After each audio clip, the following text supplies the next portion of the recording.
23,622-এর কাছে, অর্থাৎ এখন এমন সিচুয়েশন দাঁড়িয়ে রয়েছে 23,600 থেকে 23,200-র দিকে আসার চিন্তা কখনোই এমন সিনারি পছন্দ করে না যেখানে অস্থির সিচুয়েশন। এই সিনারিওতে দাঁড়িয়ে এখানে সবচেয়ে বড় প্রশ্ন হচ্ছে should you buy the dip করার পরে এইখানে আমরা ক্রিয়েট নিউ স্ক্রিনে যাব, অর্থাৎ এইখান থেকে আমরা কিন্তু একটা ক্রিয়েট স্ক্রিন নিউ স্ক্রিন করছি।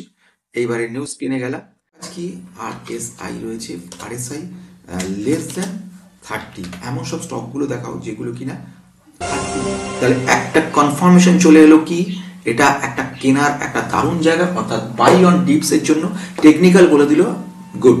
এবারে আসবো ফান্ডামেন্টাল, তারপরে অর্থাৎ এটা একটা বাইং অপরচুনিটি তৈরি করছে আমাদেরকে। এইরকম জায়গায় দাঁড়িয়ে রয়েছে আর 30-এর থেকে অনেক কম, 26.68 পি রয়েছে আর 30 থেকে, মানে এটা কিন্তু একটা বাইং অপরচুনিটি তৈরি করছে। এবার আমি আসবো খুব ইন্টারেস্টিং পয়েন্ট, লেভেল রয়েছে, পিইজি আন্ডার কন্ট্রোল রয়েছে, আমরা দেখতে পাচ্ছি নিফটি কিন্তু আমরা দেখতে পাচ্ছি 23,622-এর কাছে, অর্থাৎ এখন এমন সিচুয়েশন দাঁড়িয়ে রয়েছে 23,600 থেকে 23,200-র দিকে আসার যে চিন্তা ভাবনা করছে এমনই সিচুয়েশন, অর্থাৎ যেটা উঠেছিল আবার ডাউন। অনেকে এফআইএ কিনতে দেখে আশা করেছিল এবার বোধহয় একটা পজিটিভ ঘটনা শুরু হবে, কিন্তু দেখা গেছে যে ব্যাপারটা সেটা নয় যতটা এক্সপেকটেশন হয়েছিল, অর্থাৎ আবার সে ডাউন ট্রেন্ড শুরু হয়ে গেছে। এখন প্রশ্ন একটা থাকছে, সেটা হচ্ছে কেন আবার আপ ট্রেন্ড আসছে না, কবে আপ ট্রেন্ড আসছে, এখন তাহলে কি করা উচিত। সবচেয়ে গুরুত্বপূর্ণ ব্যাপার সেটা হচ্ছে এই সিচুয়েশনে যে এখন যে ডাউনটা শুরু হয়ে গেছে, অর্থাৎ এই মুভমেন্টে যে সমস্ত স্টকগুলোকে দেখা যাচ্ছে এগুলো কিন্তু আস্তে আস্তে ডাউন হচ্ছে। যেরকম ট্রেন্ডের কথা যদি বলি, টাটা কোম্পানি ট্রেন্ড, কিংবা সেক্ষেত্রে 2%-এর মতো ডাউন হয়ে গেছে Mahindra and Mahindra, Titan, UltraTech Cement বলি, বা আইশার মোটর, বা ভারত ইলেকট্রনিক লিমিটেড, তারপরে Bajaj auto, ITC, Apollo Hospital, Tata Steel, Bharti Airtel, এই সমস্ত কোম্পানিগুলো কিন্তু দেখা যাচ্ছে ডাউন ট্রেন্ড হয়ে গেছে। কিন্তু প্রশ্ন হচ্ছে যে এই যে ট্রেন্ডটা, এই ট্রেন্ডটার সুযোগ নেওয়া যায় কিনা, অর্থাৎ এই যে ট্রেন্ড শুরু হয়েছে যেখানে US president mister Donald Trump trade পলিসির মধ্যে একটা সামঞ্জস্য পাওয়া যাচ্ছে না, মাঝখানে ট্যারিফ চার্জ করেছিল, আবার সেটা উইথড্র করা হলো, চায়নার ক্ষেত্রে ইম্পোজ করা হলো, ইন্ডিয়ার ক্ষেত্রে কি করতে পারে, এই ধরনের একটা যাকে বলা হয় দ্বিধা দ্বন্দ্ব, ডাইলেমা সিচুয়েশন তৈরি হচ্ছে। ফলে এখনই কোথায় কি করা যায় বোঝা যাচ্ছে না। প্লাস Q3 রেজাল্ট যেগুলো এক্সপেক্ট করা হচ্ছিল ভালো হবে, সেগুলো কোনোটাই কিন্তু তেমন ভাবে ভালো রেজাল্ট হয়নি। ফলে সেই জায়গাটাতেও কিন্তু একটা নেগেটিভ ব্যাপার দেখা যাচ্ছে। মানে এই ব্যাপারগুলো থাকার কারণের জন্য কিন্তু আমরা বলতে পারি যে যেখানে মার্কেট কিন্তু কখনোই এমন সিনারি পছন্দ করে না যেখানে অস্থির সিচুয়েশন।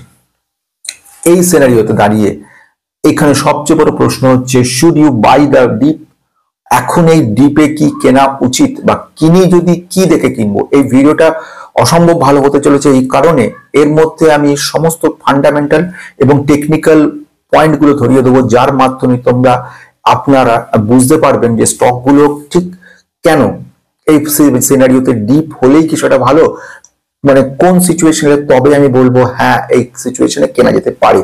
টেকনিক্যাল কি বলে, ফান্ডামেন্টাল কি বলে, সবকিছু বলার আগে আমি সৌম্য সবাই স্বাগত জানাচ্ছি টেক ইনভেস্টর গ্রুপ পক্ষ থেকে। নতুন যারা সাবস্ক্রাইব করে বেল আইকনটা প্রেস করো, বেল আইকন প্রেস না করলে কিন্তু ইনফরমেশন গুলো প্রতিদিনকার মতো আসবে না।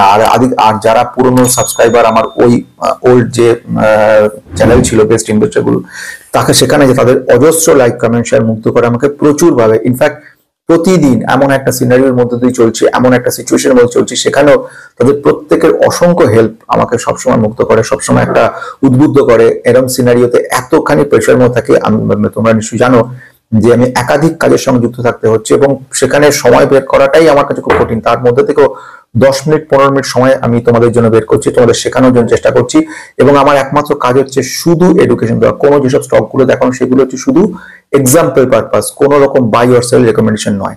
আসা যাক প্রথম সবচেয়ে গুরুত্বপূর্ণ পয়েন্ট, এই যে স্টকগুলোর কথা বললাম, ট্রেন্ড বলি বা Mahindra, Titan, UltraTech cement, Eicher motor, Bharat electronic, Bajaj auto, ITC বা অ্যাপোলো হসপিটাল, এই যে স্টকগুলো দাঁড়িয়ে রয়েছে, স্টকগুলো পড়ে চলেছে, তাহলে কি এখন এটা যে সিনারিও সেখানে কি না যেতে পারে? তাহলে আমরা একটা জিনিস দেখে নেবো, সেটা হচ্ছে প্রথম জিনিস সে যাবো টেকনিক্যালি খুব সিম্পল। অনেকেই বলছিল দু একজন আমাকে যে টেকনিক্যালটা বোঝাটা একটু অসুবিধা লাগছে, কিচ্ছু না, খুব সিম্পল ভাবে যদি টেকনিক্যালি বুঝতে কিছু অসুবিধা আমাকে জানিও, আমি একদম ছবি এঁকে গল্পের আকারে পুরো টেকনিক্যালটা বুঝিয়ে দেবো।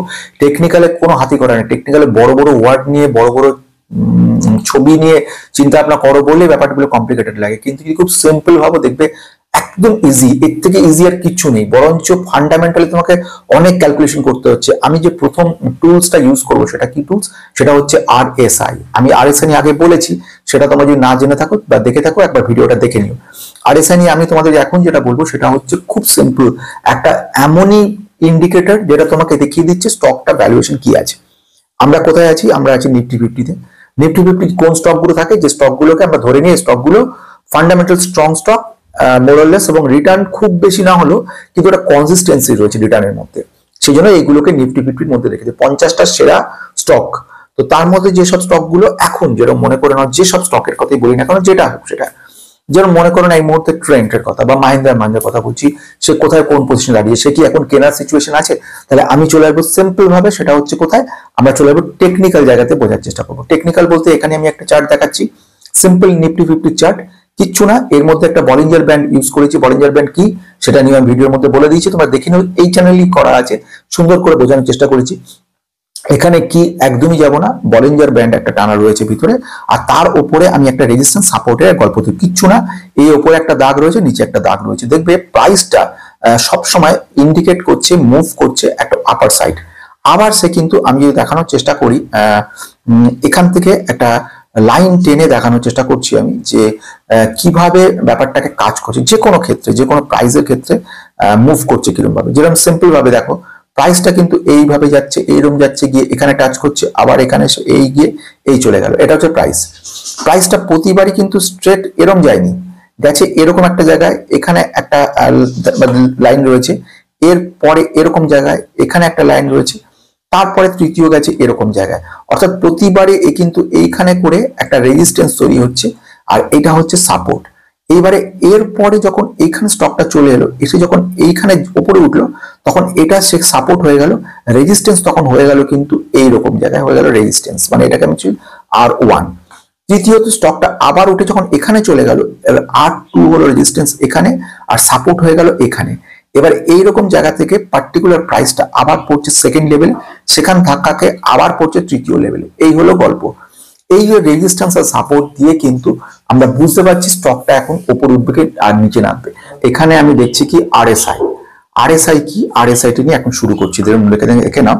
আমি প্রথমে ফার্স্টে এখান থেকে ব্যাপারটাকে ফার্স্টে উড়িয়ে দিচ্ছি। প্রথম আমি এখানে একটা চার্ট রয়ে গেছে, এই চার্ট তোমরা দেখতে পাচ্ছ, এই চার্টটার মধ্যে যে কোনো কোম্পানিটা ফ্যাক্টর বড় নয়, কোম্পানি যে কোনো কোম্পানি হতে পারে, এটা একটা বলিঞ্জার ব্যান্ড, একটা বলিঞ্জার ব্যান্ডের মধ্যে সাপোর্ট রেজিস্ট্যান্স তৈরি হয়েছে, এর মধ্যে পুরো স্টকটা প্রাইসটা আপ অ্যান্ড ডাউন হয়ে চলছে।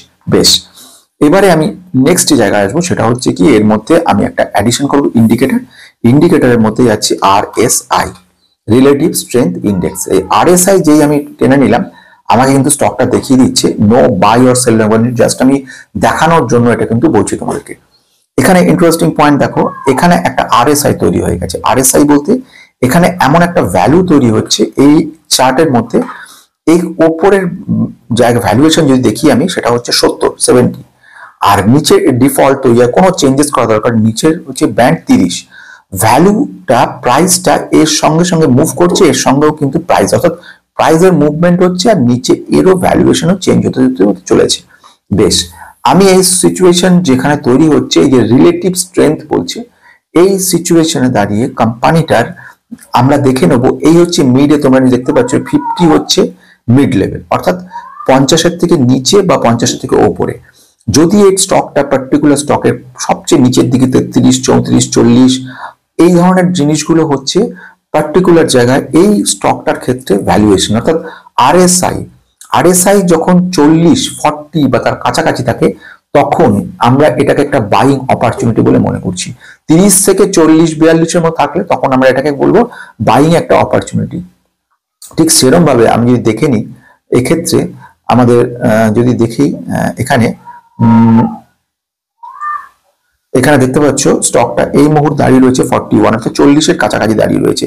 এটা হচ্ছে মিড লেভেল 50, আর এটা হচ্ছে 70, অর্থাৎ স্টকটা কখনো কখনো যখন উপর জায়গায় চলে যাচ্ছে, বট বলবো এটাকে, ঠিক আছে। ওভারবট মানে এইখানে দেখো এক্সাক্ট লোকেশন, এখানে ওভারবট হয়ে গেছে, এই জায়গায় দেখো ওভারবট সিচুয়েশন তৈরি হয়েছে, এইরকম জায়গায় ওভারবট একটা সিগন্যাল দিয়ে দিচ্ছে, এরকম জায়গাটা ওভারবট সিচুয়েশন দিয়ে দিচ্ছে, এখানে একটা ওভারবট সিচুয়েশন দেখিয়ে দিচ্ছে আমাদেরকে যে আমরা এখন এরকম জায়গাতে রয়েছি, এবারে এরকম সিনারিও যখন দেখা যাচ্ছে তখন কিন্তু সেল হওয়ার সম্ভাবনাটা বেশি হচ্ছে স্টকের ক্ষেত্রে।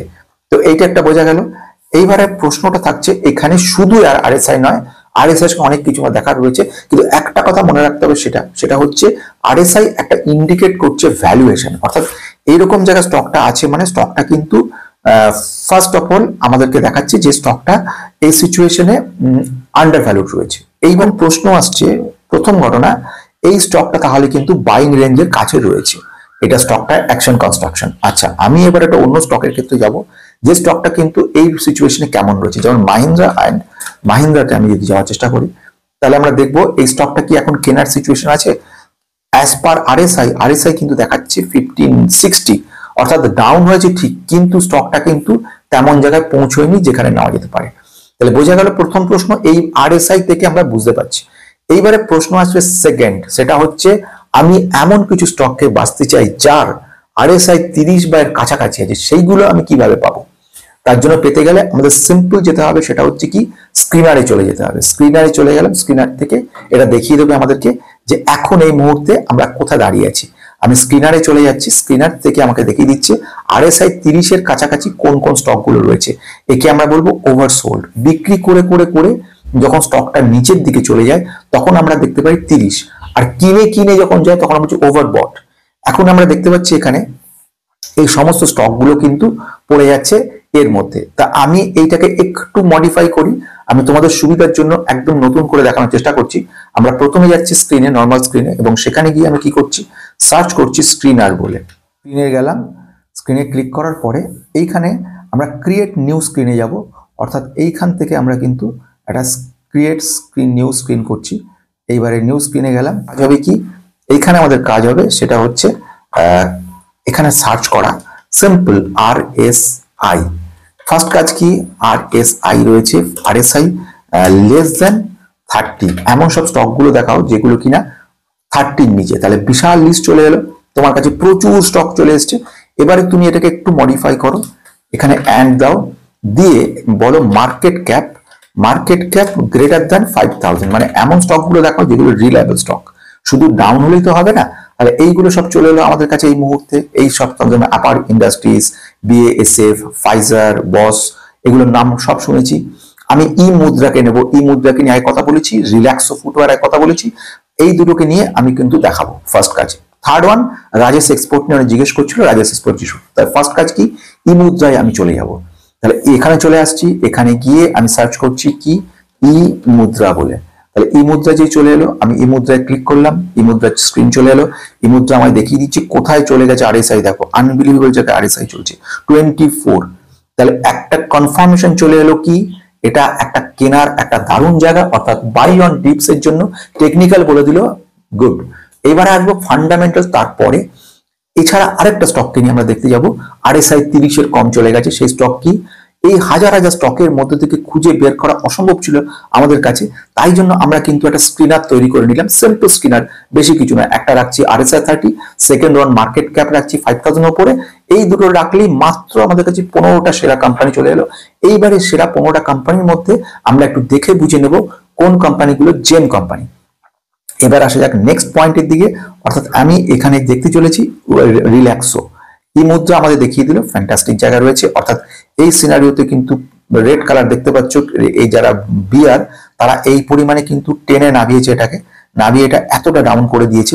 এরপরে কিন্তু একটা পজিটিভ খবর আসার সম্ভাবনা রয়েছে। চলে আসা যাক নেক্সট জায়গা, সেটা হচ্ছে রিল্যাক্সো। এই কোম্পানিটা নিয়েও অনেকের মাথা ব্যথা রয়েছে। রিল্যাক্সো ফুটওয়্যার জিএসটির কারণে কোম্পানিটা, জিএসটি চার্জেস প্রচুর করা হয়েছিল, সে কারণে কোম্পানিটা ডাউন হয়ে গেছে। কোম্পানি কিন্তু যাকে বলছি ফান্ডামেন্টালি নট ব্যাড, ভালো কোম্পানি। এদের কস্ট মানে আউটলেট চালানোর কস্টিং গুলো খুব বেশি পড়ছে। ম্যানুফ্যাকচারিং কস্ট যেটা আসছে সেই কস্ট অনুযায়ী কম্পিটিশন প্রচুর রয়েছে মার্কেটে, তবুও কোম্পানিটা কিন্তু ফ্যান্টাস্টিক। পড়তে পড়তে কোম্পানি কিন্তু এখন দেখতে পাচ্ছ 26-এ চলে গেছে পি, দেখতে পাচ্ছ এখানে 26, মানে 30 থেকে অনেক ডাউন হয়ে গেছে। ফলে এইটা কিন্তু কোম্পানির ক্ষেত্রে সুযোগ, বোঝা গেল এটা। তাহলে আমরা দুটো কোম্পানি দেখে নিলাম, তৃতীয় একটা কোম্পানির দিকে আমি যাব, সে কোম্পানিটা তো দেখে নেবো এই সিচুয়েশন কোন কোম্পানিকে যাবো। এবার আমরা দেখে নিয়েছি ই মুদ্রা, আমরা দেখে নিয়েছি রিল্যাক্সও দেখে নিয়েছি, রাজেশ এক্সপোর্ট। এই কোম্পানিটার নাম তোমরা অনেকবার শুনেছো। কোম্পানি কিন্তু ফান্ডামেন্টাল একেবারে তেমন ভালো নয়, আমি শুধু দেখাতে চলেছি সেটা হচ্ছে রাজেশ এক্সপোর্টের এই মুহূর্তে কি একটা অপরচুনিটি তৈরি করছে। ইয়েস, এই মুহূর্তেও কিন্তু অপরচুনিটি তৈরি করছে, কারণ 38-এর কাছাকাছি আছে কোম্পানিটা কিন্তু কিছুটা হলেও একটা পজিটিভ মুভমেন্ট আমাদের দেখিয়েছে। এই সময় থেকে এই সময়ের মধ্যে একটা কিন্তু পজিটিভ ব্যাপার দেখিয়েছে। এনিহাও কোম্পানি 30-এর কিন্তু নেই, 30 ছাড়িয়ে ওপরে উঠে 38-এর কাছাকাছি আছে, এক্সাক্ট 30-তে কিন্তু নেই। বোঝা গেল। এবারে যদি আসি ইন্টারেস্টিং পয়েন্টের দিকে, সেটা হচ্ছে একটুখানি এবারে ফান্ডামেন্টাল দেখবো আমরা। টেকনিক্যাল আমাদের বলে দিল, এই 3টে কোম্পানিকে বেছে নিল। ফান্ডামেন্টাল এবার আমাদের কি বলে সেটা একটু দেখা যাক। তো ফান্ডামেন্টাল যেতে গেলে আমি এখানেই যাব এবং এখান থেকে আমি স্ট্রেট জিনিসটা প্রথম দেখবো ই মুদ্রায় চলে আসবো। এইবারে ই মুদ্রা আমাকে বলবে যে ফান্ডামেন্টালি ই মুদ্রা is a strong company or not. তাহলে আমি চলে আসছি স্ক্রিনারের মধ্যেই, ক্লিক করে নিচ্ছি, সেখানে দেখে দিই ফান্ডামেন্টাল আমি কি দেখছি, price two earning ratio. First জিনিস যেটা দেখা, প্রাইস টু আর্নিং রেশিও কি, কিভাবে হয়, ট্রেলিং পি কি জিনিস, ফরওয়ার্ড পি কিভাবে তৈরি হয়, সেগুলো সব কিন্তু আমি বলেছিলাম। সেগুলো কিন্তু মেম্বারশিপে দেখতে পারতে, কিন্তু মেম্বারশিপ না বন্ধ রয়েছে। আমি এই চ্যানেলে কথা বলছি, অনেকে পেন ড্রাইভ নিচ্ছে, পেন ড্রাইভে যে এই সবগুলো আমি বলেছি ডিটেলসে। ফান্ড কেন বলবো এটাকে পার্টিকুলারলি, এই মুহূর্তে ফ্যান্টাস্টিক জায়গা রয়েছে সেগুলো সব সেখানে। এই মুহূর্তে প্রথম কাজ চলে আসছে সেটা হচ্ছে পিটা দেখা। পি এই সিচুয়েশনে কোথায় দাঁড়িয়ে রয়েছে সেটা দেখবো। পি রয়েছে 68.2, যেখানে ইন্ডাস্ট্রিজ পি কিন্তু বলছে 36.9। খুব মজাদার জায়গা চলে গেল। অর্থাৎ ই মুদ্রার ক্ষেত্রে টেকনিক্যাল বলছে ফ্যান্টাস্টিক আর ফান্ডামেন্টাল বলছে নো। তাহলে ফান্ডামেন্টালটা কেন নো বলছে, বা কেন এটাকে আমি বলছি যে এই সিচুয়েশন ঠিক জায়গায় নেই, বা বাকিগুলো কি হচ্ছে। এক নম্বর হচ্ছে স্মল ক্যাপ লেভেলের কোম্পানি, আর return on equity, return capital unbelievable রয়েছে। সেলস গ্রোথ অবিশ্বাস্য, 41% sales growth. Normally 15 to 20% sales growth খুব ভালো, সেখানে 5 বছরে 29, মানে কনসিস্টেন্সি লেভেল 5 ইয়ার্সে 29, এভারেজ আমরা এটাকে ধরবো 29, এটা বেটার জায়গা দেখাচ্ছে। পিজি কিন্তু ওভার ভ্যালুড। পিজি কি, কিভাবে হয়, কেন পিজি কে আর গুরুত্ব দেওয়া হয়, শুধু পি নয় পিজি কেন এক্সট্রা কাজে লাগছে, সেই ব্যাপারগুলো নিয়ে কিন্তু আমি ভিডিওতে বলেছিলাম। এখন আপাতত এখানে বলার সুযোগ কম রয়েছে। এখানে যেটা বলার সেটা খুব ইন্টারেস্টিং, সেটা হচ্ছে এরপরে যে জায়গাটা দেখার সেটা হচ্ছে ইন্ট্রিনসিক ভ্যালু। কারেন্ট প্রাইস 674 যেখানে রয়েছে, আমরা ইন্ট্রিনসিক ভ্যালু কত সেটা কিন্তু আমরা একটু দেখার চেষ্টা করব। এখানে ইন্ট্রিনসিক বললে ইন্ট্রিনসিক ভ্যালু চলে আসবে, আমরা ইন্ট্রিনসিক ভ্যালু একটু দেখে নিতে হবে। তো এখানে আমরা দেখবো ইন্ট্রিনসিক ভ্যালু কোথায় দাঁড়িয়ে রয়েছে। ইন্ট্রিনসিক ভ্যালু 352, অর্থাৎ এইটা দেখতে গেলে কিন্তু স্টকটা কিন্তু ঠিক ওভার ভ্যালুটা এখানে দেখাচ্ছে। চলে আসছি আমরা সেকেন্ড কোম্পানির দিকে, অর্থাৎ আমাদের ক্ষেত্রে সেকেন্ড যে কোম্পানি সেটা রিল্যাক্সো ফুটওয়ার, খুব নাম করা কোম্পানি, রাবার ইন্ডাস্ট্রিজ উপরে কাজ করে, শর্টস, শু, স্যান্ডেল এটসেট্রা। এই মুহূর্তে স্টকটার পি 75 রয়েছে, ইন্ডাস্ট্রিজ পি 75, অর্থাৎ এটা কিন্তু একটা ইন্ডিকেট করছে ভালো জায়গা। কিন্তু শুধু একটা জিনিস দেখলেই হবে না, ফান্ডামেন্টালটা ভালো করে বুঝতে হবে। ফান্ডামেন্টালে একটা জিনিস লক্ষ্য করো, প্রথম হচ্ছে সেলস গ্রোথ খুব কমে গেছে। সেলস গ্রোথ যদি না থাকে কোনো জিনিসের, তাহলে কিন্তু কোম্পানিটা ভালো উঠতে পারে না। পিজি রয়েছে বেশি, অনেক বেশি, কারণ সেলস গ্রোথ যত বাড়বে তত পিজি কিন্তু কমবে। এখানে সেলস গ্রোথ যেহেতু কম রয়েছে সেই জন্য পিজি এতটা বেশি রয়েছে। বোঝা গেল। সরি, ইন্ট্রিনসিক ভ্যালু হচ্ছে 103, যেখানে প্রাইস হচ্ছে 532, ফলে এটা কিন্তু ওভার ভ্যালুড। মানে টেকনিক্যাল দেখাচ্ছে ডাউন, কিন্তু এখানে দেখাচ্ছে কিন্তু ওভার ভ্যালুড এটা। এবারে আসবো তৃতীয় ক্ষেত্রে, অর্থাৎ থার্ড যে কোম্পানিটার কথা বলেছি সেই কোম্পানি আসবো রাজেশ এক্সপোর্ট। রাজেশ এক্সপোর্টে যদি যাই সেক্ষেত্রে আমরা কি দেখবো, আমরা এখান থেকে চলে আসবো রাজেশ এক্সপোর্টে দেখাচ্ছে, দেখো এই কোম্পানিটা স্টক পি 149, ইন্ডাস্ট্রিজ পি রয়েছে 36.6, অর্থাৎ বোঝা যাচ্ছে এরা এই কোনোটাই কিন্তু এখনো, যেখানে ডাউন থাকা সত্ত্বেও পিটা কিন্তু সেই সিচুয়েশনে বেশি নেই। জায়গা সেটা হচ্ছে আপার ইন্ডাস্ট্রিজ আরেকটা ফ্যান্টাস্টিক কোম্পানি। এই কোম্পানিটাও কিন্তু আমাদেরকে শো করছে আরএসআই কিন্তু 30-এর কম রয়েছে। সেটা কি এক্সাক্ট কি আছে সেটা একবার দেখে নেওয়া দরকার। সেটা হচ্ছে এখান থেকে আমি দেখার চেষ্টা করি যে আরএসআই কোথায় আছে। তো এখানে আমি দেখবো কি এপিএআর, আপার ইন্ডাস্ট্রিজ, চলে এলো আপার ইন্ডাস্ট্রি পি কোথায় দাঁড়িয়ে রয়েছে, পি রয়েছে 26, অর্থাৎ এটা একটা বাইং অপরচুনিটি তৈরি করছে আমাদেরকে, এইরকম জায়গায় দাঁড়িয়ে রয়েছে। আর 30-এর থেকে অনেক কম, 26.68 পি রয়েছে, আর 30 থেকে, মানে এটা কিন্তু একটা বাইং অপরচুনিটি তৈরি করছে। এবার আমি আসবো খুব ইন্টারেস্টিং পয়েন্ট, আমি ফান্ডামেন্টালে যাবো। এবারে ফান্ডামেন্টালে গিয়ে আমি চেক করে দেখবো যে এটা কি সিনারিতে রয়েছে। তাহলে এখানে এলাম, এপিএআর, আপার ইন্ডাস্ট্রিজ চলে এলো। আপার ইন্ডাস্ট্রিজের মধ্যে যখন আমি আসছি, আপার ইন্ডাস্ট্রিজে আমি বিজনেসে যাচ্ছি না, আমি এখানে যাচ্ছি ফান্ডামেন্টাল কি বলছে। ফান্ডামেন্টাল স্টকটার পি বলছে 36 আর ইন্ডাস্ট্রিজ পি বলছে 52.9, অর্থাৎ এটা কিন্তু একদিকে দেখতে গেলে আমাদের কিন্তু আন্ডার ভ্যালুড রয়েছে। কোম্পানি আরও সি ফ্যান্টাস্টিক, আরও ই 26 ফ্যান্টাস্টিক রয়েছে, সেলস গ্রোথ আনবিলিভেবল রয়েছে, পিইজি আন্ডার কন্ট্রোল রয়েছে। আমরা দেখতে পাচ্ছি কারেন্ট প্রাইস 7320 রয়েছে। ইন্ট্রিনসিক ভ্যালু যদি হিসেব করি 4102, অর্থাৎ ইন্ট্রিনসিক ভ্যালুটাকে ছেড়ে যদি বাকি ইন্ট্রিনসিক ভ্যালু এক্সাক্ট ক্যালকুলেশন হয় না, অনেক কমপ্লিকেটেড। এই মুহূর্তে পি এবং পিইজি দুটো ইন্ডিকেট করছে কোম্পানি ফ্যান্টাস্টিক। ইনভেস্টরের পরিমাণ 56 রয়েছে, 57.77 রয়েছে। ডিআইআই বাই করছে, লাস্ট কোয়ার্টারও বাই করেছে। যদি কোয়ার্টারলি প্রফিট গুলো দেখি, কোয়ার্টার প্রফিট এবং নেট প্রফিট কিন্তু ভালোই রয়েছে, তুলনামূলকভাবে গত বছরের তুলনায় কম। 218 কোটি গত বছর ছিল, এবছর 175 কোটিতে এসছে, এবং গত কোয়ার্টারে ছিল 194, তার তুলনাও কম। ফলে অ্যাপার ইন্ডাস্ট্রিজ এদিক থেকে দেখতে গেলে কিন্তু কিছুটা ডাউন রয়ে গেছে, এটা একটা ব্যাপার। কিন্তু আলটিমেটলি কোম্পানির যে ভ্যালুয়েশন, সেখানে দেখতে গেলে কিন্তু কোম্পানিটা খুব সুন্দর জায়গায় রয়েছে। আমি যদি চলে আসি, এই মুহূর্তে কোম্পানি বিগত 5 বছর রিটার্ন কত দিয়েছে? 1739%, ফ্যান্টাস্টিক। 1 বছর রিটার্ন কিন্তু কিছু দেয়নি, এবং প্রথম থেকে কারেক্টেড হয়ে নেমে এসছে 34-35% ডাউন হয়ে গেছে। তাহলে আমরা কি বুঝলাম টোটাল ভিডিওটা থেকে? প্রথম হচ্ছে, 1 নাম্বার, আমরা কি করব, আমরা এই যে ডাউন হয়ে চলেছে, এই ডাউনটা কিন্তু একটা আমাদের ওয়েলথ সৃষ্টি করার জায়গা তৈরি করছে। তখন বিজয় কেডি স্যারের মত অনুযায়ী সবসময়তে এমন জায়গাতেই ইনভেস্ট করা উচিত যে ইনভেস্টমেন্টটা আমাদের পোর্টফোলিওকে ভালো করে তোলে। যখন সেটা ডাউন থাকে মার্কেট, তখনই সেই সুযোগ তৈরি করে। আর এই সিচুয়েশনে আমরা কিন্তু যে কোনো স্টককেই নেব না, আমরা স্টকগুলো নেব কোন স্টককে? আমরা স্টক নেব এমন সব স্টক যেগুলো কিনা এই ডিপসের টেকনিক্যাল ফান্ডামেন্টাল দুটোই আমাকে ইন্ডিকেট করবে, হ্যাঁ স্টকটা ভালো জায়গায় আছে। আমি রিল্যাক্সও কিন্তু ডাউন রয়েছে, এবং আরএসআই 30-এর কম, কিন্তু রিল্যাক্সও আমাকে কিন্তু সেই জায়গা দেখাতে পারছে না, সেলস গ্রোথ খুব কম।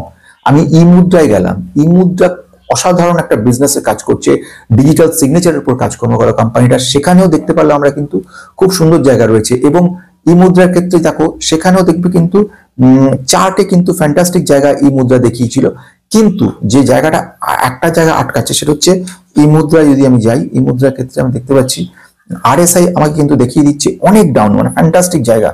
অথচ আমি যদি ফান্ডামেন্টাল যাই, ফান্ডামেন্টাল ই মুদ্রার ক্ষেত্রে যাই, সেখানেও দেখতে পাচ্ছি স্টক পি কিন্তু তাও বেশি রয়েছে, 68 রয়েছে, এবং পিইজি বেশি রয়েছে, দুটোই ও কিছুটা হলো ওভার ভ্যালু দেখাচ্ছে। অর্থাৎ এগুলো আরো কারেকশন হওয়ার জায়গা তৈরি করবে। হোয়ারাস আপার ইন্ডাস্ট্রিজের ক্ষেত্রে যখন যাচ্ছি, আপার ইন্ডাস্ট্রিজ আমাকে কিন্তু দেখাচ্ছে এটা কিন্তু একটা পজিটিভ জায়গা তৈরি করছে ওর ক্ষেত্রে, এবং সেখানেও আরএসআইটা ডাউন রয়েছে, এবং ফান্ডামেন্টাল যদি যায় সেখানে দেখবো পি এবং ইন্ডাস্ট্রিজ পি থেকে কম রয়েছে। ফলে ভ্যালুয়েশনের দিক থেকে এটা কিন্তু ভালো জায়গা তৈরি করছে।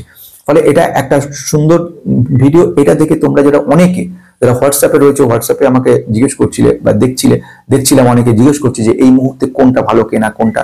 তো ভ্যালুয়েশন দেখতে গেলে কিন্তু এইসব স্টকগুলো তোমাকে একটা ভালো ইন্ডিকেট করবে। আজকে আমাদের শেষ হলো। আবার দারুণ ইন্টারেস্টিং মজাদার ভিডিও নিয়ে কালকে আসবো।